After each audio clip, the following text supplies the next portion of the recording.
yoyo.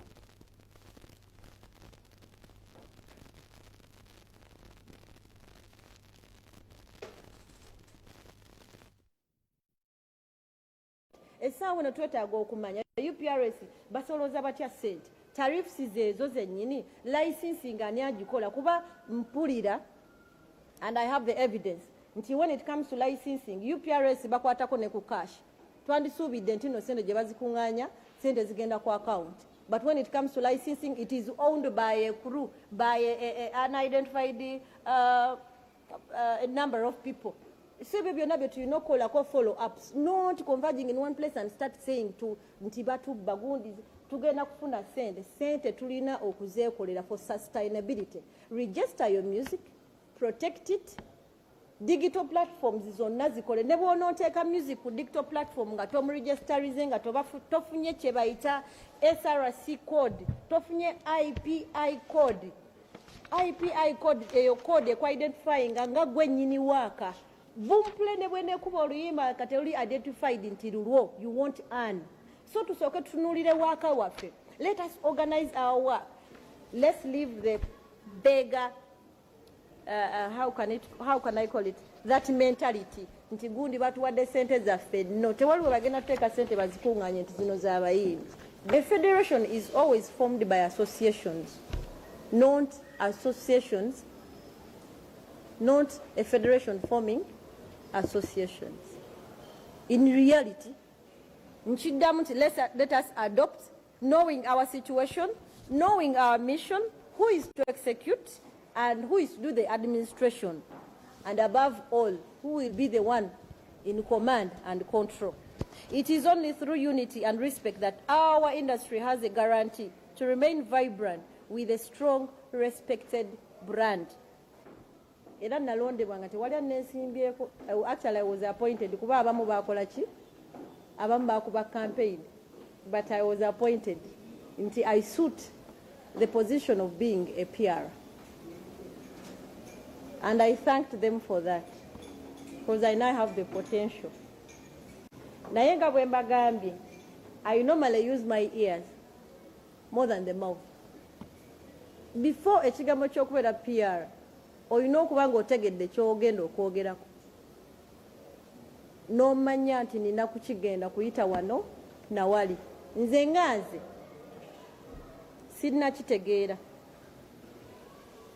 That's why you're not seeing me as an active PR.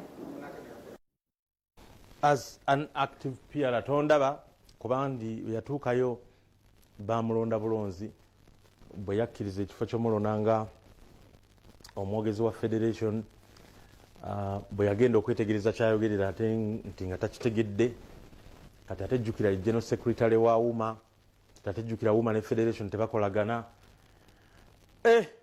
Byebyo olubaale w'omulamu tasamirirwa. Naye eggulo omwana Spice yabeebazizza mwebale nnyo okumpagira obuwagizi. Spice Gadgets n'abayiwamu olubaga olw'endasi nga bw'olulaba. 3, 2, 1.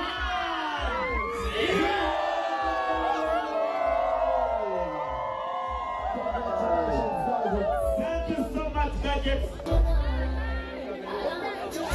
1, 2, 3, let's go.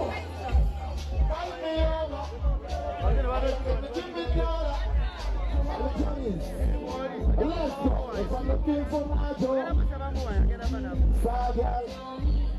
say I'm looking for my door. You're looking for who? I'm looking for my boss here.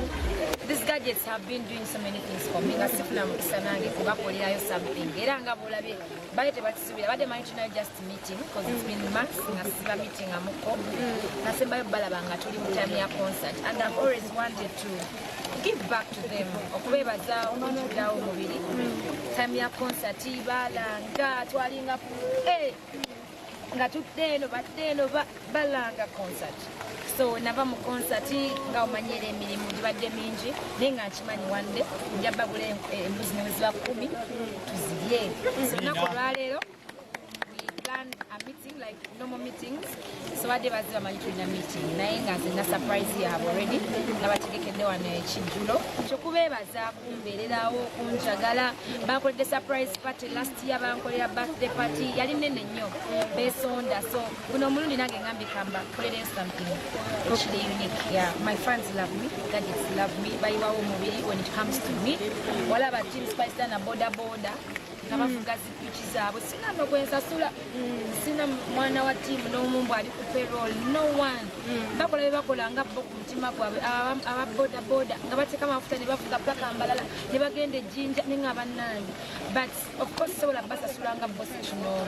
Naye kati ebintu nga bino nange byensobola okugattira wamu ne nga konna kambakuŋŋaanye. Ne mu evening ffenna wamu tukube ebifaananyi tuzine tulye. So they deserve it really.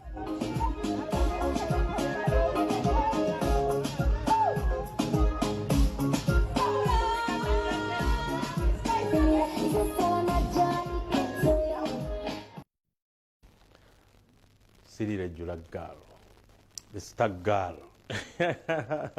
Kutumiddeko Jenkins Mukasa tinnyazeoze olina bye waŋŋamba awo ku spice naye kirungi naawe bimanyi nga si bituufu.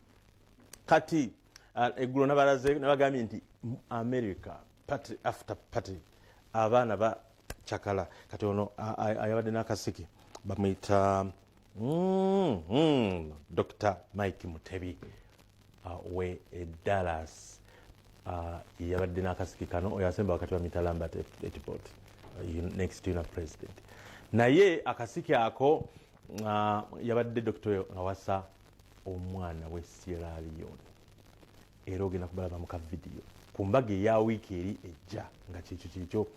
Naye mumanyi nti abantu babeera e Bulaaya bakolagana osinga abantu ababeera eno kugamba simanyi bwe bagenda mu nsi z'abazungu bo balaba abazungu nga bakolagana nga nabo ne bwe bava eno nga tokolagana bulungi ng'okolagana. Kati ffenno twetematema obulererere ne tuyomba nga naye reeba community kati nga bwolaba eyo community ye Dallas Texas ne community zonna nze njiraba nnyo Boston community, Los Angeles, Van Nuys mu Valley awo mbatumidde mwenna ne Houston Texas bannayuganda babeera waye walala Atlanta Georgia. Njogera abo kubanga bensinga okumanya munnange abeera London sigenda akola London simanyi. I just landed there Heathrow Airport when I was going to New York State. So naye era nkutumidde nnyo Richmond Promotions atwamutuuma lya Afrigo naye alinganga wa Afrigo September. Katusooke tulabe akasiki nga bwe katambudde.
ayefuza omukolo ng'ayimba bamuyita kapalaga baby omukozi eyali owa Simba ng'akuwa olokoso kati akolebwa kakalamu the answer. Kakalamu naye afuuse w'amaanyi nga mukama we.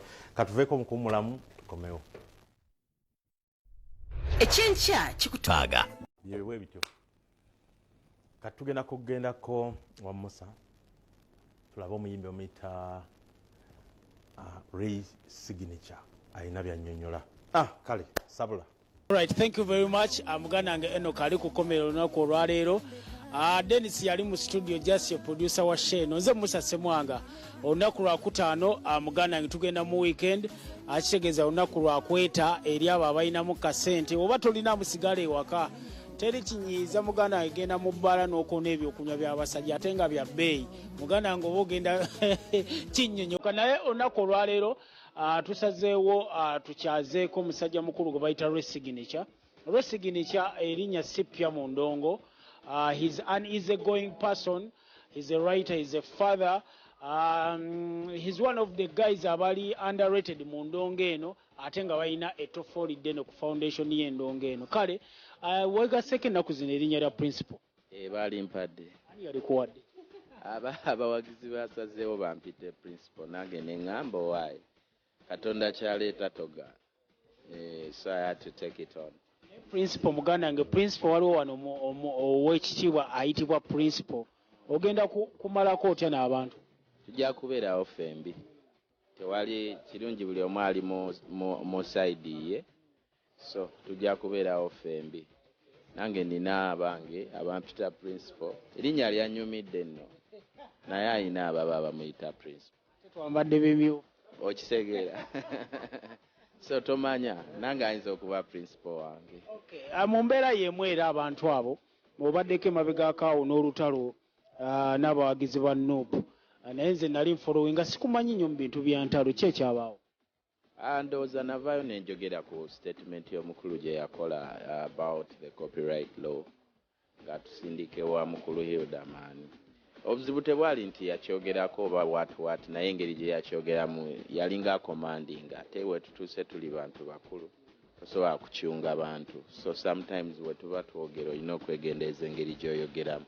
Kati we nakyogerako ndowooza abantu bo ne bakifuna bubi. Alina abavubuka abo abatalina mpisa ababeera bavuma abantu ku intaneti buli wamu beeyisanga ebisolo. So ne nnyingira mu lutalo bwe ntyo kubanga nze omuntu ampalampa mbasinza muleka agende bugenzi. Era nakwewuunya ne ŋŋamba Ray signature yeesiza ki tatidde? Ate tukyatya luli twatyanga nga tuli baana bato naye kati tukuze. Oli taata nange ndi taata.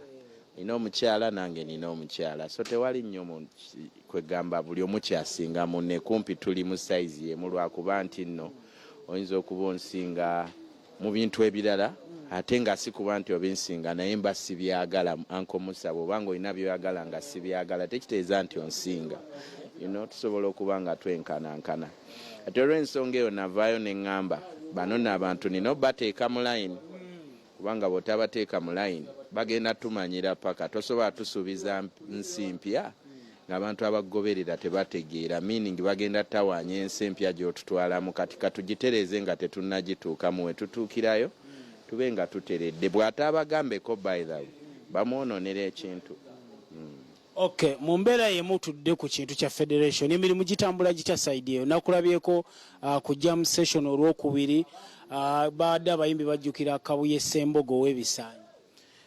Nabaddewo by the way twadde tujjukira legend kubanga ffe omuntu eyeewa ekitiibwa tumuwa ekitiibwa naddala nze bw'oba weewa ekitiibwa nkikuwa bw'oba tokyewa tewaba nsonga lwaki nkikuwa. So kyatubeesezaawo ku lwa mukulu Kabuye Ssembogo because yeewa ekitiibwa music we wa buvunaanyizibwa be bantu betukuze tulabirako tetunatuuka myaka ensi tetunagituuka namakati naye nga batuwadde ekyokulabirako kirungi so twekuŋŋaanyiza ne tugaaka tubeerewo tusanyukire wamu naye nga tumuselebratinga I think buli jam session esembayo mu mwezi tugenda kuba tucelebratingayo legend omu so emirimu gitambula bulungi nnyo njagala kwebaza cabinet mukulu Kenzo Sheebah n'abalala bonna betukola nabo emirimu thank you so much kintu bakikutte bulungi kintu kitambula bulungi nnyo era trust me very soon tujja kutuuka gye tugenda mu bimu ku bitambula mulimu n'oluyimba lw'olupya ne bebe cool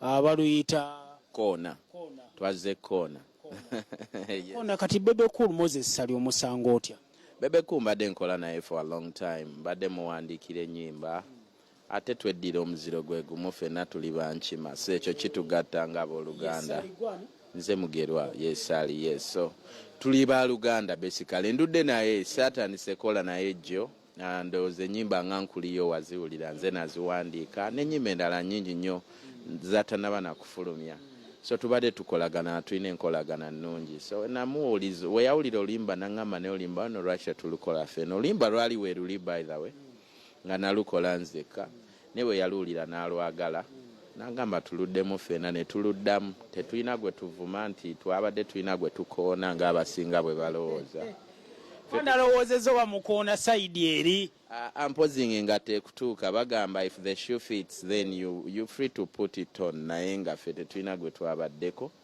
we just do good music bebe cool likes good music I love good music basically it is music kyekisinga otugatta ogambye ku kuwandiika kati kankuzeeyo ku mbeera y'okuwandiika oli muwandiisi owandiikidde ddala abayimbi abawererako ddala gwe mulimu gwensinga otegeera yes kuba engenzo tunulamu ng'osinze kuwandiikira abakyala Irene Ntale wamuwandiikira ennyimba nga 5 oyina eza Rema oyina ani awo ne Juliana mwina ku list namubiru naye mwina ku list nvudde walanga ebintu mbikola abayimbi bangi nnyo bafrona babanina a lot of artists lwakuba munnaye ffe tubeerayo eri emabega wakati lwaki osinga kuwandiikira abakyala enkolagana yange n'abakyala banyanguyira kuba ajalowooza weetaaga nnyo yes naye nze nninda ne bannoonya n'enkola era omuntu yenna bw'aba annoonyeza ebiseera ebisinga they end up getting what they want